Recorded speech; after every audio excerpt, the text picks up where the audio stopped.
Halliburton. That was for about 8 freaking years. Yeah. And then when Barack Obama came in, they said it's time for unity. It's time for unity, where the very first executive action was reversing the Mexico City policy, where our taxpayer dollars went to fund abortions overseas. Yeah. Donald Trump reversed that. And then Joe Biden, because priorities, made sure that your tax dollars are funding abortion overseas. Again, unity, unity. You need to resign. We need. Wait, what? Like, reproductive health services overseas is like America's soft power approach. I thought Steven Crowder would love that. He loves imperialism. He literally talks about the necessity for having 300 fucking bases in every goddamn country. It's a part of America's dominance on the global stage. Like, that's you know, State Department shit through and through. I'm so confused. He's like, America is doing abortions overseas. Bitch, what about America literally fucking aborting post-birth by bombing the shit out of fucking babies? What about that? No, he doesn't give a fuck about that. He doesn't give a fuck about anything. He's just trying to make an argument. He's trying desperately to fucking string together an argument here. Like, oh, it's not unity. You can't have unity if you allow reproductive services to be funded overseas. That's not unity. Our tax dollars. Man, shut the fuck up. Do you know what our tax dollars get spent on?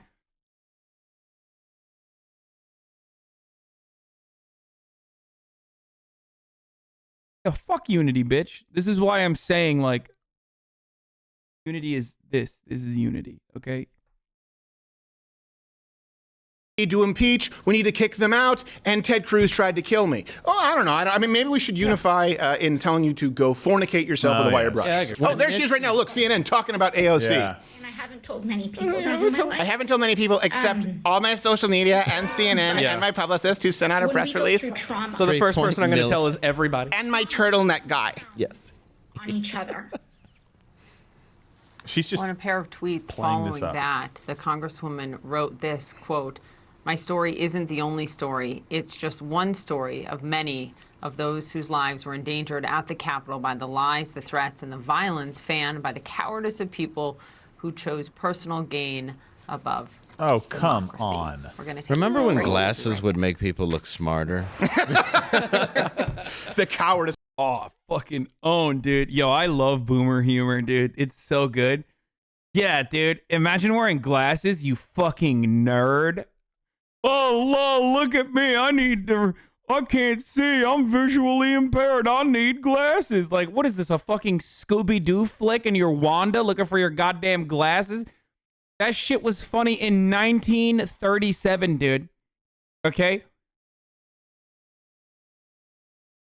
Is it Wanda? Is Wanda the one who... Velma? Whatever. I don't fucking know. I haven't watched Scooby-Doo in so long. Fuck you. LOL!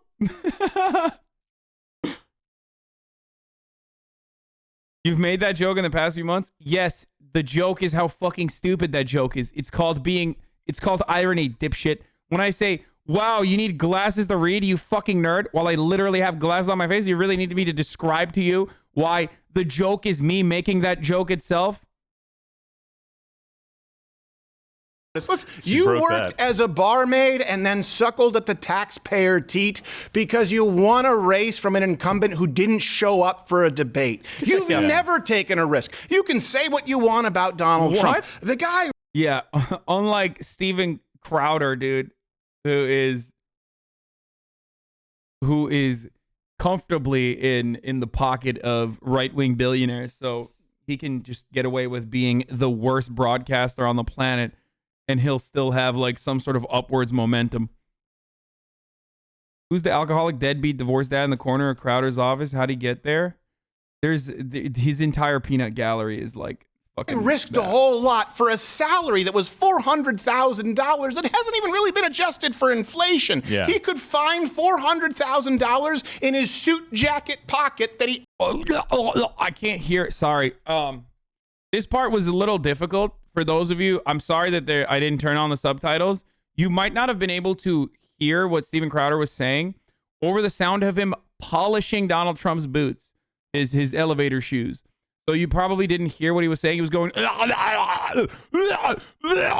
while he was doing that, he was actually saying Donald Trump's salary has not been adjusted for inflation, by the way, which is hilarious. I wonder what he thinks about that when it comes to fucking the minimum wage. But, you know, Donald Trump was taking big, bold risks by running for fucking president, dude. Oh God. Oh, this is so awesome. It's so pathetic, dude. It's so pathetic. How much of a fucking cuck can you be to defend Donald Trump after all that has happened when he very clearly just cut everybody out just so that little piece of shit could get his Twitter account back, and he still couldn't get it back. That's awesome. Accidentally drapes over a hobo on the way to Trump Tower and not discern that lack of finance in his account. He's so rich. My daddy is the most rich. My daddy is so rich. Like, oh, fuck you, bitch. He's broke as fuck. Oh, my God.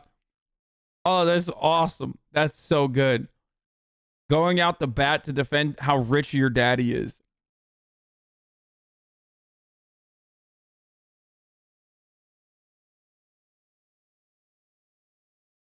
I've generally never met someone who watches Steven Crowder. I met people who watch Ben and those weird heads, but never Steven. Yeah, I don't. They're really fucking stupid. Like the ones that at least like watch Ben Shabibo are like.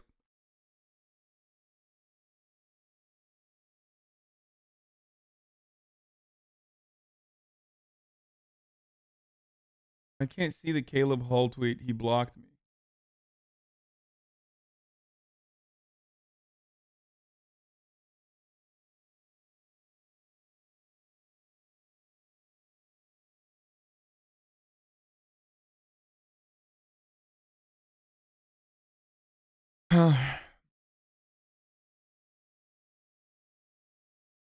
Why don't you debate Ben or Crowder then? Because I'm terrified of them, dude. Because their intellectual superiority would absolutely destroy me. Or maybe because, I don't know, they fucking don't want to debate. I would absolutely love the opportunity to debate either of them. I'm not a very good debater. I fucking hate debates. I think they're stupid as fuck.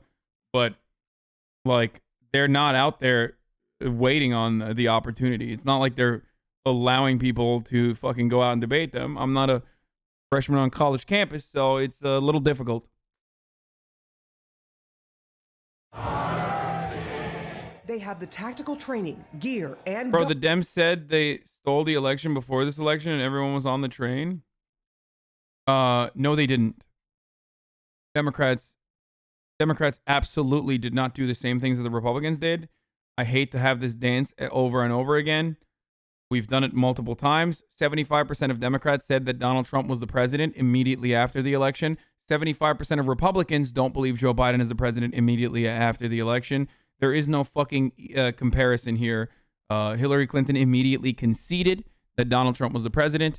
On the other hand, Donald Trump did not, like, did he even ever fucking concede? Democrats never stormed Congress and murdered people. Republicans did do that. So it's really sad. Like, there are way better ways of making fun of Democrats. That's not one of them. It's kind of dumb to try to make that false equivalence.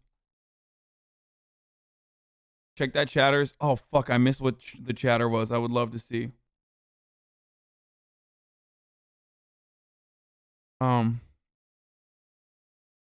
Don't you get exhausted repeating yourself to people over and over again, lol? I do.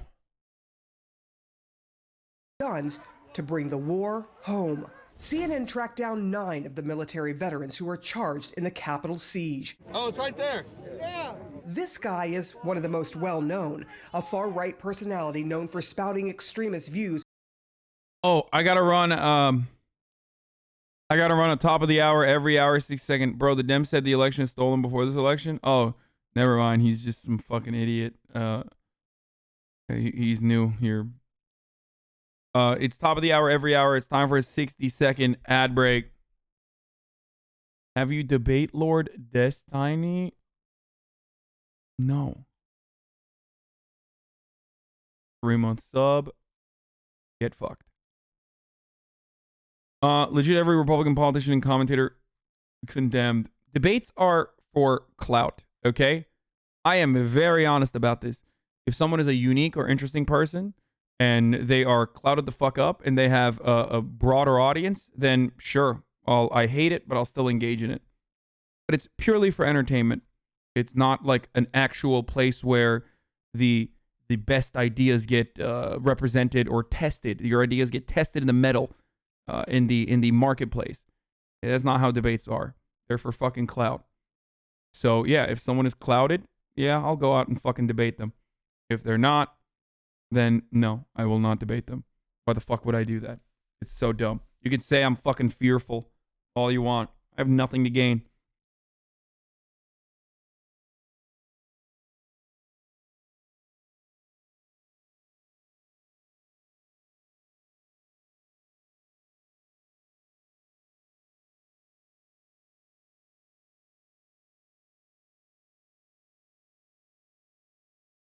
Long before January 6th. Hey, what's going on, everybody? This is Joe Biggs. 37-year-old Joseph Biggs is an Oh, Army I forgot veteran. to fucking run the ad again. God damn it, I'm getting unlocked to no end today. All right, it's top of the hour every hour. It's time for a 60-second ad break right now, folks. If you would no longer want to see the ads, all you need to do is subscribe. You can do it for $5 or for free with a Twitch Prime.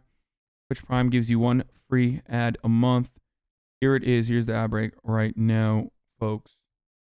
Where were we? What were we doing? Wowie woo wow. What were we talking about? All right, let's keep going. He is also a leader in the far-right, violence-prone Proud Boys. His violent rhetoric got him banned on social media sites. On January 6th in Washington, D.C., it wasn't just rhetoric. Prosecutors say he did aid, abet, counsel, command, induce, or procure others to unlawfully enter the U.S. Capitol by means of destruction of federal property. This is Biggs as he helps lead the Proud Boys to the Capitol steps. Once there, one of his Proud Boys, this guy, broke into the Capitol. According to court documents, 20 seconds later, Biggs is seen inside the building. Biggs is charged for an alleged commanding role in the insurrection. A judge ordered he could go home on house arrest. We visited him there. Mr. Biggs, I'm Sarah with CNN.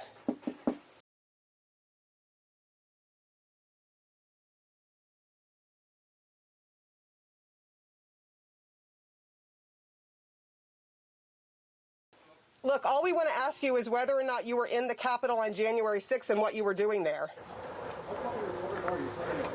I'm sorry? You're calling the police, you said? Are you an insurrectionist? You're not an insurrectionist? Well, come talk to me. What are you? I've seen some of the things that you've said over time. They've been pretty violent. Like, give us an answer. What were you doing in the Capitol on January 6th?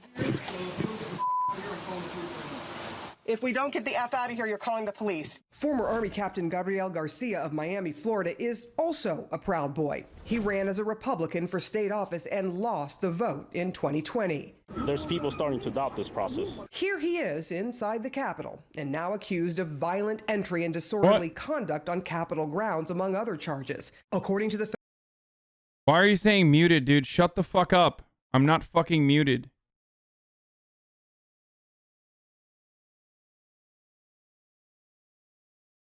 I was?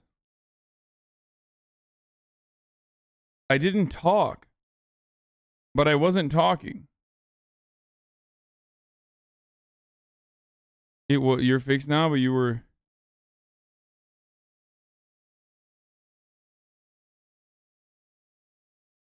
I was chewing gum. I wasn't talking. Wait, send me a clip. I was paused?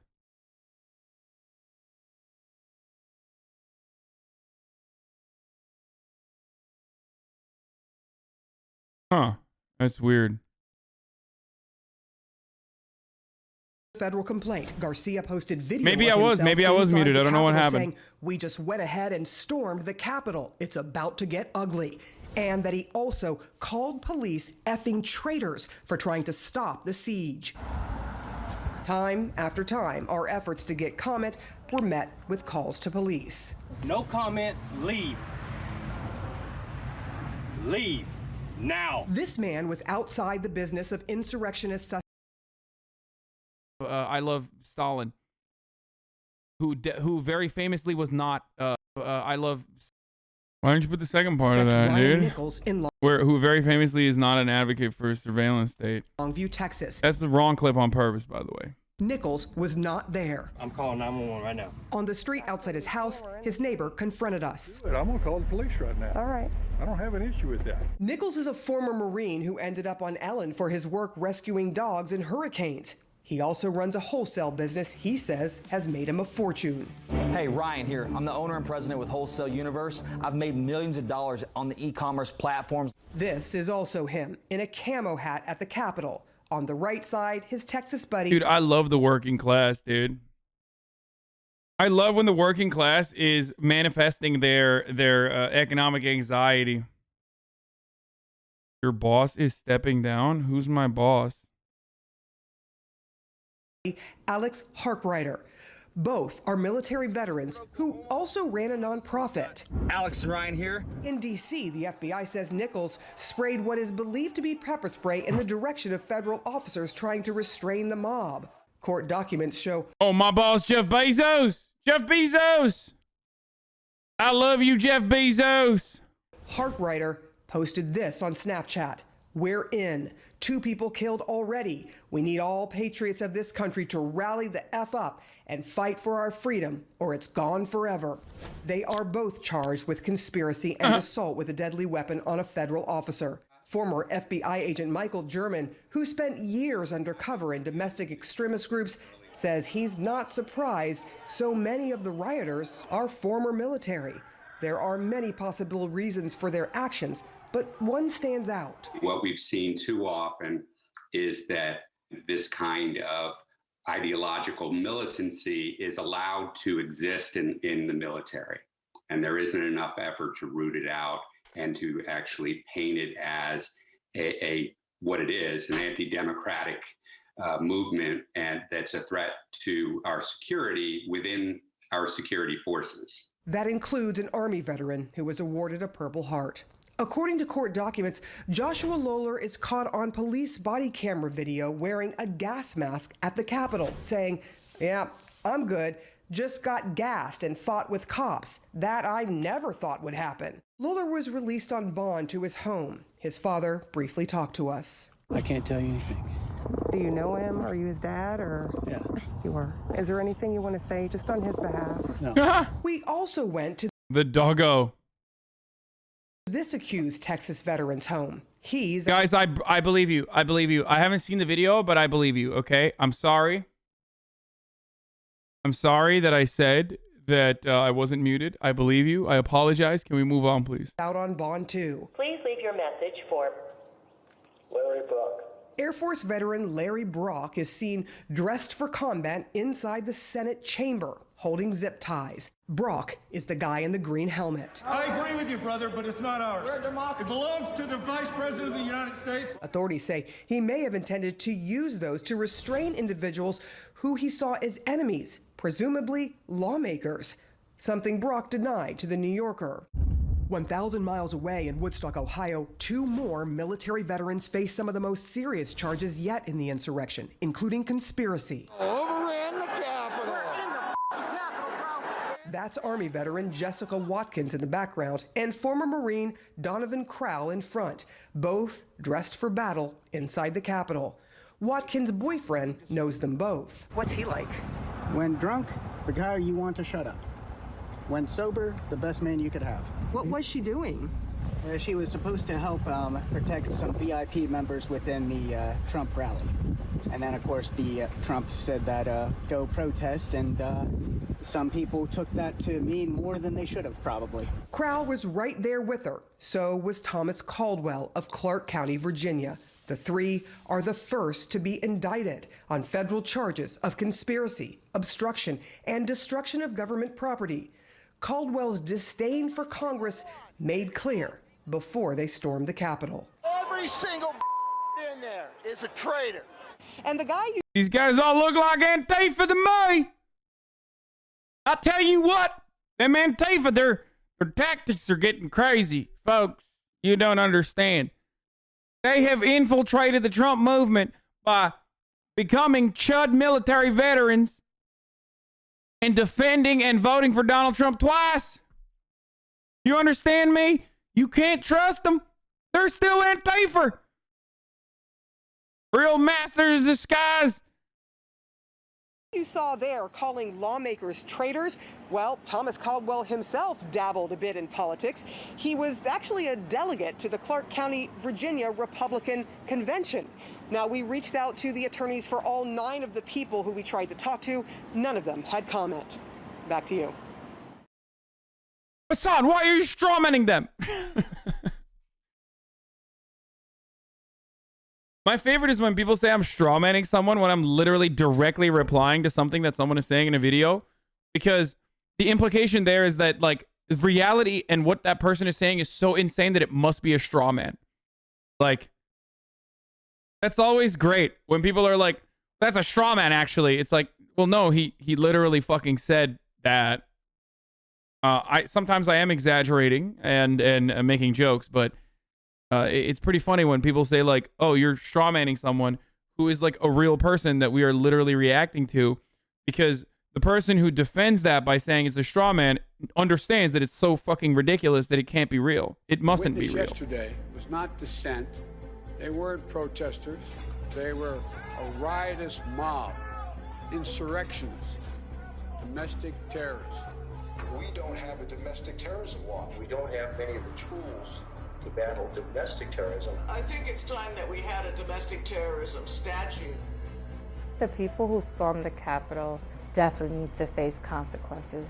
They're filled with hate, but we should not call them terrorists, and we should not pass new anti-terrorism laws. Can I act funny? Yeah. In 2005, I was 16 years old. My apartment was raided by the NYPD Terrorism Task Force, FBI. They came, ripped the blankets off my head. My father and I were detained and put in handcuffs. The government suspected me of being a potential suicide bomber. Ooh, I was trying to avoid my emotions, depression, fear, anger. I didn't do anything wrong, and I was still treated as a criminal. I was honestly just a 16-year-old, typical 16-year-old. My grades were great. My friends were awesome. I was into boy bands. When I hear people say we need to expand on war on terror or we need to make new laws, it's an insult to me, because for some reason they found the laws to detain me and accuse me of terrorism. And these people essentially passed the most secured building in the country just fine. History shows that having anti-terrorism laws just affect people like myself. Yup. Timothy McVeigh and Terry Nichols, former Army buddies with a grudge against the government, planned the bombing. After the Oklahoma City bombing, President Clinton passed a law giving the FBI more power to go after terrorists. The law didn't go after these domestic terror laws will absolutely, as they have been historically, used against the left and will be used against the left in the future. McCarthyism and Red Scare, I think, originated through the Sedition Acts, or an expansion on sedition during the pre-World War II era, and during the World War II era it was supposed to be used against Nazis. And then instead it was used against fucking leftists and socialists. go after people that look like the Oklahoma City bomber. From now on, we can quickly expel foreigners who dare to come to America and support terrorist activities. The same thing happened with the Columbine shooting. Mass shootings at school were mostly done by white males. But after the shooting, police presence increased in black and brown schools. I want to call these white supremacists who stormed the Capitol terrorists, but calling them terrorists just gives law enforcement an... Guys, that cop is just doing a hard job, folks. You don't understand, brother. What about the PTSD that he got by beating the living shit out of a fucking 12 or 13 or 14-year-old girl? Or the 9-year-old girl that they literally pepper sprayed in a cop car, 9 people, when they were trying to apprehend her just this past week. You know, back to blue, am I right? Thin blue line. Nobody's talking about those cops, man. Those cops are They are. What about the context? Yeah. What about the context? What if she said a meanie bobini word at the police officer?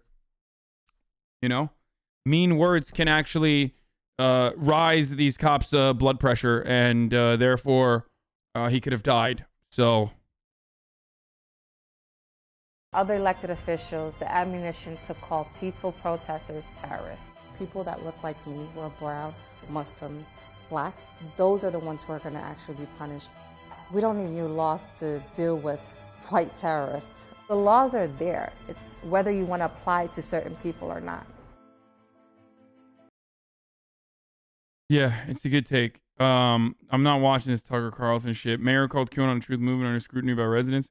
Closer to a COVID relief deal. All right. This morning. So there's new updates on the COVID relief deal. We're gonna take a look at that right now.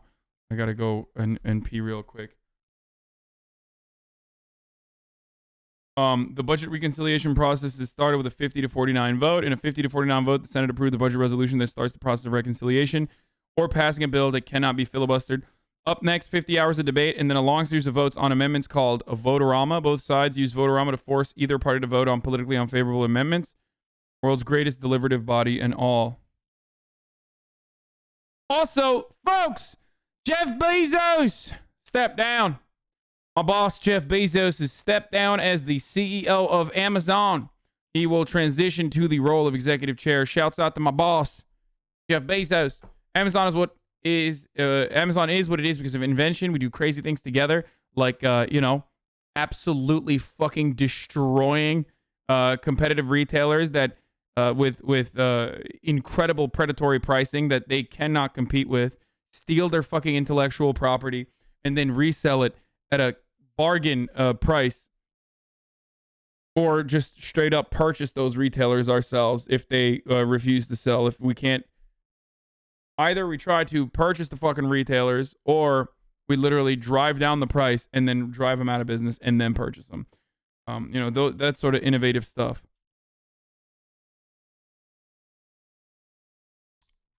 Jeff Bezos, baby.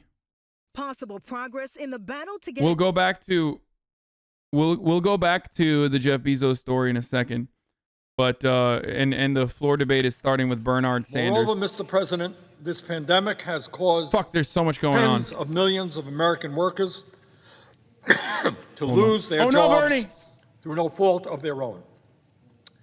For 45 consecutive weeks, unemployment claims have been higher than during the worst week of the Great Recession in 2008.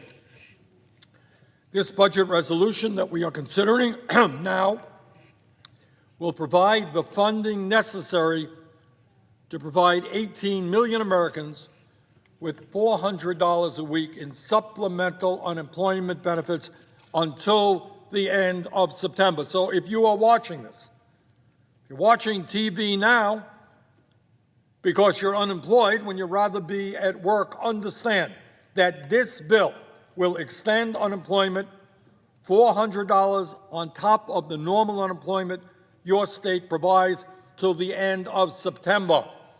We have not forgotten the unemployed. Further, Mr. President, all of us know that we have a child care crisis in America. It was severe before the pandemic. It is even worse now. This budget resolution would begin to provide the resources necessary to provide child care to 875,000 children in America. And it would expand the child tax credit from $2,000 to $3,000 and $3,600 for kids under the age of 6. In other words, we hear what working families are going through, especially those who are struggling and have children. This will be a major, major step forward in improving lives and easing anxiety for young couples with kids. In addition, Mr. President, let us not forget, this pandemic has had a horrific toll on the finances of state and local governments, many of which are literally on the verge of bankruptcy. Over the past 10 months, State and local governments have laid off some 1.4 million workers, including 50,000 in December alone. These are teachers, firemen, cops, and other municipal and state employees. The budget resolution that we are debating today would provide $350 billion to prevent mass layoffs of public sector workers in state and local governments. The Congressional Budget Office has said that the best bang for the buck of all the money Congress has passed so far for COVID relief is to aid state and local governments. Further, Mr. President, if there's one thing this horrific pandemic should have taught all of us, is that we must no longer consider health care as simply an employee benefit. Health care must be a human right. It is unacceptable, to my mind, that over 14 million Americans have lost their employer-provided health benefits over the past 10 months. 14 million workers have lost their health coverage, impacting even more people because there are wives and husbands and children involved as well. This budget resolution will, among other health care provisions, enable the Senate to expand Medicaid. It will allow more Americans to receive the primary care that they need through community health centers. It will address the serious shortage of doctors and nurses in rural areas and inner cities by expanding the National Health Service Corps. And it will make sure that our veterans receive the health care that they have earned and deserve by increasing funding at the VA by $17 billion. In addition, Mr. President, in the wealthiest country on earth, we can no longer tolerate hunger in America. And this budget resolution will enable the Senate to provide nutrition assistance to tens of millions of families struggling to get the food that they need, and that includes the disabled and the elderly, by expanding SNAP, WIC, and the pandemic EBT program. Mr. President, in America today, some 14 million Americans owe an average of $5,800 in back rent. If we do not get our act together, tens of millions of Americans will soon face the possibility of being thrown out of their apartments and homes and onto the street. This budget resolution that we are debating will provide the funding for rent relief, utility assistance, and mortgage relief to millions of tenants and homeowners who are in danger of eviction or foreclosure. And it also, Mr. President, deals with the shame of homelessness in America. Today, in the midst of the dead of winter, we cannot have hundreds of thousands of Americans sleeping in homeless shelters, in their cars, or out on the streets. And right here, walking distance from this Capitol, there are tents located in parks. It's going to pass, chat. Shut up. Are sleeping. Why are you saying it's not going to pass? Mr. President, this resolution provides investments in appropriate housing that will protect the health of our people and help decrease COVID-19 transmissions with safe and socially distant housing. Further, Mr. President, all of us must acknowledge that there is a pension crisis in America today. As a result of the greed on Wall Street, workers and retirees in multi-employer pension plans are in danger of seeing their retirement benefits cut by as much as 65%. That is unacceptable. Promises were made to those workers, and the United States Congress. The only unique part about, or not unique, but the only part about this that's like potentially bad is if Manchin decides to hit in the vote-a-rama, Manchin or some Republican decides to put a poison pill provision into this budget reconciliation, and then Manchin and Sinema, as a protest vote on that fucking poison pill, of the American people. Ruining the process in and of itself. That's the weapon that Republicans have. A recent poll from It's research, nearly 70%. As long as there's a majority vote for whatever kind of fucking idea that a senator has, you can add it into that budget reconciliation. 83% support boosting Okay. direct payments from $600 to $2,000. 64% support raising the federal minimum wage to $15 an hour, and 62% of voters support additional unemployment benefits. I DM'd you and tweeted at you. It's important. Mr. President, hey, not trying to be invasive, but get your prostate checked for cancer. My grandpa died, and it was the first thing that happened was his back hurt really bad, and he couldn't walk anymore. Dude, are you fucking out of your mind? Are you fucking insane? Not only am I 29 years old, but I also literally have fucking alopecia, and my back pain is not a consequence of prostate cancer. It's literally because I fucking tweaked it while I was working out. and they're saying, are you going to hear and understand what we are going through? Are you going to do something to address the terrible problems in terms of healthcare, the economy? Wow, you're rude. He's trying to help. That we are Guys. experiencing. Mr. President, it is no great secret that for many years, the Congress has listened very attentively to the needs of billionaires. I hate the WebMD shit whenever I talk about my fucking problems, dude. Please, chill. Now is the time Dial it back for a us little to bit. listen to the needs of working families, the elderly, the children, the sick, the disabled, and the poor. Now is the time to restore confidence that the American government works for all of us and not just the few. And, Mr. President, I urge passage of this important piece of legislation. And with that, Mr. President, I will yield the floor.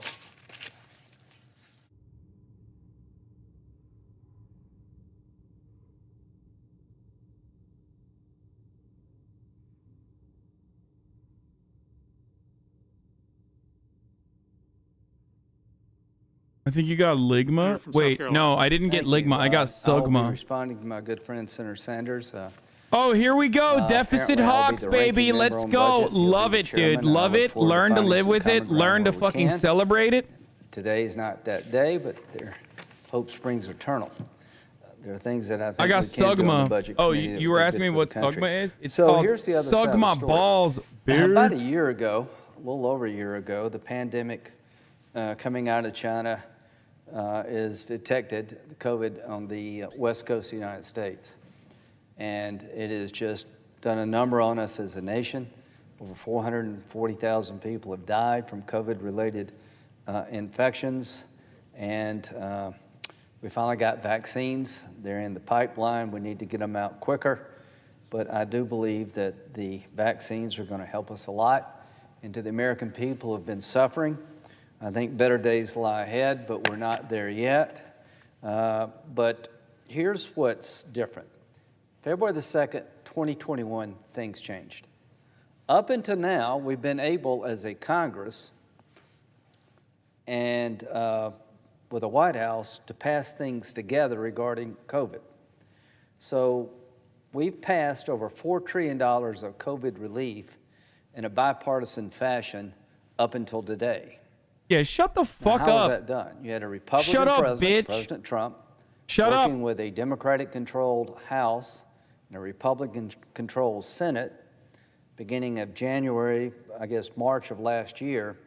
And here's what we were able to do together. Phase one, we approved 96-1, a coronavirus preparedness and response supplemental of 2020 was $8 billion. That was early on last year when we really didn't know what we were dealing with. Then we did $355 billion, 90-8. And then the next was $1.9 trillion. Listen to this. We spent $1.9 trillion, 96-0. So it's not like we don't see a need to spend money. 96-0, this body agreed to spend $1.9 trillion last year. After that, we did the Paycheck Protection enhancement of $355 billion by voice vote. It's not like people on this side don't see a need. We had a continuing resolution where we added another $8 billion, 84 to 10. In the omnibus, we did another 1 point. Look at all these times we've had unity. I say I'm Lindsey Graham. Hey, y'all. So when you add all this up. Yeah, it was, you guys had power, okay? And you were willing to go down. Democrats wanted more. You were willing to go down. Guess what? Democrats have power. They're not willing to go down anymore. It sucks to suck. And doctors, money for vaccine development and distribution. If you wanted to dial back spending, if you wanted to reduce entitlements or reduce social safety nets or reduce spending on the working poor, then here's a fun thing that you can do. It's called winning elections and maintaining the majority in the Senate. It's something that Republicans know about, something that Mitch McConnell was able to do for a very long time. So why don't you get your minority ass out of the fucking Senate floor, okay, you big bitch. I love that. I love that for you. I love that for you. When you go, when you go, oh my God, well, what about unity now? Yeah, well, how about you unite these balls on your face, okay? How about you unite my balls on your face? Fuck this unity shit, okay? You know, take some time off, practice self-care, When it was first offered, the 1.9 and shut the fuck up. largest single appropriation, I think, maybe in the history of the country since World War II. And the fact that 96 senators could come together and pass it 96 to nothing tells you about the way we saw the problem. And we've been adding and adding and adding.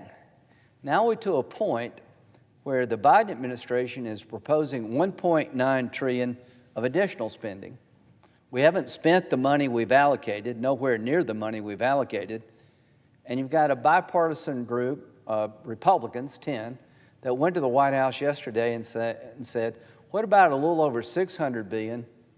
See if that is enough. And I'm afraid the answer is going to be no. So what's happened here?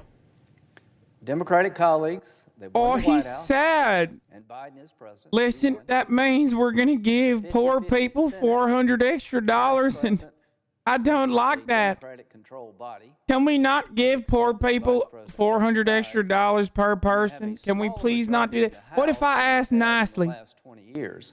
Think about all the unity we've What I've done just so described is that my far. Democratic colleagues are now in charge of everything. When it was divided government, when you had a Republican president, a Republican Senate, and a Democratic House, were able to come together with overwhelming votes. Guys, all of this is fucking cloak and daggers, okay? The only reason why they're doing this and like calling for unity is so they can halt the process and open up the bill for additional lines of attack and create a fucking barrier between when the bill was announced and when it will get passed, so that they can use that barrier to fucking lie about the things that are in the bill, and also maybe even tack on poison pill amendments or poison pill provisions, or to make sure that the bill goes away, or even try to fucking endlessly deliberate on it with Senate hurdles that they place in front of it, obstruct it, so that they can make sure that Democrats lose political capital and even lose races in the midterm elections. They do this all the fucking time. They do this all the time. They've done it very successfully. And that's precisely why they're having this conversation about unity. Do not fucking believe this shit. Fuck that. You keep going, okay? You truck on. What are we trying to unite over? Oh, giving poor people less money? Well, fuck you, okay? There's no unity there. Move on. This is literally, for the people who are saying stimmy and stimmy, like stimmy shit, like this is literally the stimmy combo. DC, I think last week, dude, what for the first time you could dine indoors at 25% capacity. States all over the country have different rules about how small business operates. The tourist industry is just about squashed. So people in the hospitality industry, in the restaurant business, in the service industry, if this bill passes the way it's been proposed, are going to have a $15 per hour per employee mandate. That's going to sink them. They're going to have to lay a lot of people off because they're barely struggling barely making it as it is. So here's what we're doing to those businesses. State and local government are mandating a reduction in revenue. Why? Because you reduce the capability to earn money by reducing seating capacity and the other things associated with fighting COVID. So what does the Congress do? Do we relieve that burden by having more PPP? No. We increase your cost of doing business. This $15 an hour minimum wage increase will dramatically increase the cost of doing business to small businesses at a time they can afford it the least. And there are people out there working today that will be out of work tomorrow if this bill passes. My Democratic colleagues have taken the energy sector head on. They stopped the Keystone Pipeline. The $15 minimum wage is supposed to be in this, yes. The jobs will be affected by that. But all of these mandates... It doesn't start yet, but it doesn't matter. All these change in policies are making it really hard right now to employ people. So count me in for more COVID relief once I understand how the money we've previously allocated has been spent. I think continuing to spend at this level without understanding what the money in the past has done is not very responsible. We've only spent 20% of the $900 billion we passed just a few weeks ago. Now we're going to do $1.9 trillion more. Of the $4 trillion we did together, $2.7 trillion has been spent. Over $1 trillion is sitting there, not spent yet. So I guess the point I'm trying to make, and my Republican colleagues, is that this $1.9 trillion package, there's been no effort to make it bipartisan. We're spending a lot more money before we understand how the money we spent actually works. And some of the policy provisions in this package, I think, are going to do more damage to the economy that's struggling to get back on its feet than good. But they have the power and they're using it. He's right, Senator Sanders. When we had this authority, we cut your taxes through budget reconciliation. That's what we did. So it's not like Republicans haven't used this process. Democrats used it pretty much to pass Obamacare. But this is one area where there's been pretty much common view of things. Taxes are different between Republicans and Democrats. You know, who decides what health care you get? There's some people like my good friend from Vermont that wants single-payer health care. That's one way of doing it. I just disagree. Everything is about trying to help people. I don't doubt the motives. I just doubt where we're headed is a good outcome for the American people. So the bottom line is, up until now, we've had bipartisanship when it comes to COVID relief. The reason that bipartisanship has stopped is because we have one-party control of the United States Senate, the House, and the White House. And here's what I think. That's going to end not well, because it's not like we don't want to help people. We just have a different view of how to help, and we'd like to let some of the money we've already appropriated go to work and see how well it works and fill in gaps where you need to fill in gaps. Count me in for more payments, direct payments, beyond $600. Count me out for giving $2,000 payments to people that make almost $200,000 a year. I think it needs to be more targeted. I don't mind having more direct payments.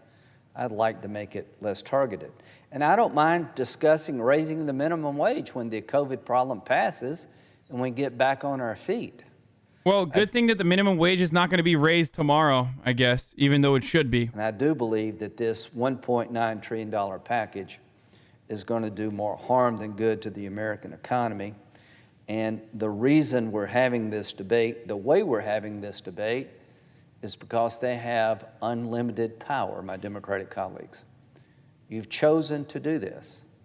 The 10 Republicans who went down to the White House, I appreciate their effort. Maybe some good will come from that. But this process we're engaged in today makes me wonder if it was worth their time. Maybe we can pull a rabbit out of the hat and find a bipartisan compromise consistent with what we've done over the last year. If not, we're going to march down the reconciliation road. We're going to take $1.9 trillion of spending and let one party spend it. We're going to have one point of view about this money. We're going to let people spend $1.9 trillion without any input from the other side of the aisle in a 50-50 divided Senate. I don't know what you got. Dude, where was the other side's input when they fucking passed tax cuts for corporations of the wealthy at a time when they were already reporting record high fucking profits, when the stock market was at an all-time high? Where was that?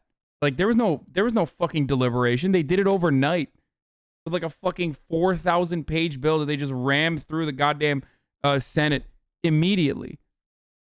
No, suck my dick. Fuck off. We're here of trying not to help. We were able, 96-0, to spend $1.9 trillion less than a year ago. And now we want to spend $1.9 trillion again after the money. Or where was the other side's consideration when it was when Amy COVID Barrett got rammed through as a Supreme Court appointment, literally as the elections had started? Like, elections had already started at that point. So suck my dick with this unity bullshit, dude. That's why I'm like mad that. I mean, I guess I'm not mad at Joe Biden for saying he wants unity. Like, he should be talking more about uniting the working class against those who provide institutional hurdles against, bettering the material conditions of the working class. But overall, I find it so ridiculous that people are like trying to take this seriously and expect unity to mean like cutting entitlements or cutting social safety nets and diluting bills that are supposed to directly help the working poor. Suck my dick. It's bad faith as fuck. To bite us. One thing about a $15 hour minimum wage now, I think what it does, it puts pressure on businesses who can't stand any more pressure. It's going to cost people jobs that have a job. It's going to do more harm than good in this environment. When you combine the mandate of increasing wages, where the $15 an hour is the least wage, and add what we're doing in terms of restricting income generation, that is a formula for disaster for small businesses. This is it. If this bill passes the way it's written, there are going to be thousands of people out of work who were previously working in a small business that's going to fold. How does that help COVID? And if you don't believe that, you're not really walking and talking to the people out there on the front lines of this economy. The tourism industry in Myrtle Beach, South Carolina, has been decimated. You can't fly from one state to the other without a 2-week quarantine. Hopefully that begins to pass when we get vaccine distribution at a higher level. But people along the coast of South Carolina in the hospitality tourism business are hanging by a thread. The PPP program has been a lifeline. The last $900 billion package had a new round of PPP money. If we need more money, count me in. Again, I'd like to have a higher direct payment, but not the people that make $150,000, $200,000 in combined income. So this package is going to be devastating to the hospitality service industry. It's going to take us down a path we haven't gone before, which is a partisan approach to COVID. And I do believe, and maybe I'm wrong, that with some effort on our part, we can reconcile the difference between what our Republican colleagues proposed and what President Biden has proposed and find some middle ground like we have in the past, but it doesn't seem to be a real effort to do that. And all I can say is that the American people want us to work together for their benefit, and this will be the first time that I can recall where we spent Dude, everything is so unprecedented. Like, everything is unprecedented. Unless it's your bill that you're pushing for. Then it's like the most normal thing. And like, why are people obstructing it? That's just the way it goes. Unprecedented to do $1.9 trillion in deficit spending like to give this. a chance to this negotiation, see if we can get there. I hope we can, but this is not the right way. He's just What fucking we're doing lied about today everything too. It's so dumb. is gonna It's set so in fucking motion stupid. I can't. Partisanship, where there was previous bipartisanship. President Biden said he wanted to unify the nation. You've picked the one topic that we've been pretty unified on. Hell yes, dude. That's what the fuck I'm talking about. White House Chief of Staff saying Biden's plan is bipartisan because of support among Republican voters in the polls. Let's go, dude. That's exactly what the fuck this is supposed to be. That is exactly what the fuck this is supposed to be. And also, when Republicans agitate their fucking base to stand in opposition to this bill, doesn't matter. Literally doesn't matter. Just say, nope, fuck it. This is what's good for the people. We know better. Well, don't say we know better, but say this is what's good for the people. That is good messaging, dude. That's what I literally was just saying. It is. I'm going to be honest with you, dude. Look, this in no way fucking is the Marxist revolution or anything like that, obviously. This is not Medicare for all, even. This is not like actual incredible leaps forward that the American people devastatingly, absolutely need right now in an effort to curb back our acceleration towards fascism. But I have to be honest with you and tell you that the Biden administration so far has done a really good job and has gone above and beyond my expectations, albeit my expectations were very low. I literally said over and over again that there are points of hope here with what kind of messaging you're hearing from the Biden administration and what kind of messaging you're hearing from the young Democrats, regardless of whether they're like centrist or progressive. But overall, I am very skeptical. I'm a skeptical person, and I think that this is going to still be bullshit. But so far, they've done a really good job, with exceptions, with very significant exceptions that revolve around the reviewing of the kids in cages protocol from the previous administration instead of like immediately releasing them, and reviewing the deportation procedures that Trump implemented instead of like immediately removing them, for example. Or another example that I've mentioned that wasn't that good was the executive order on no longer using private prisons at the federal level.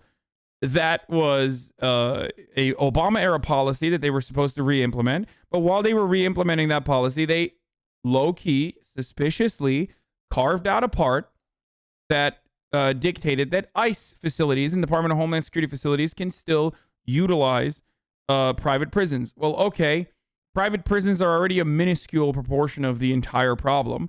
They're already a tiny fraction of the problem, even in the federal prison system. But ICE and DHS makes up the majority of that fucking problem. So if you don't tackle the usage of private prisons in ICE, and if you keep using private detainment facilities, then you're not actually doing anything about the fucking private prison system.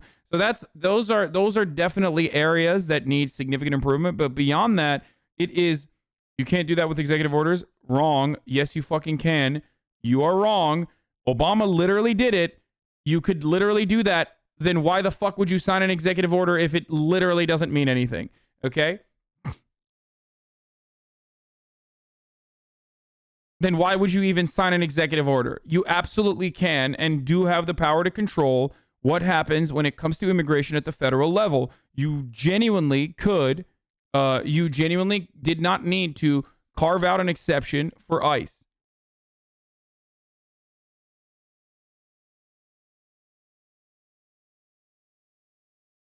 But having said that,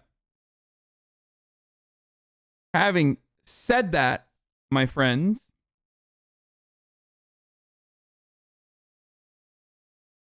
we shall see what happens on the immigration side of things.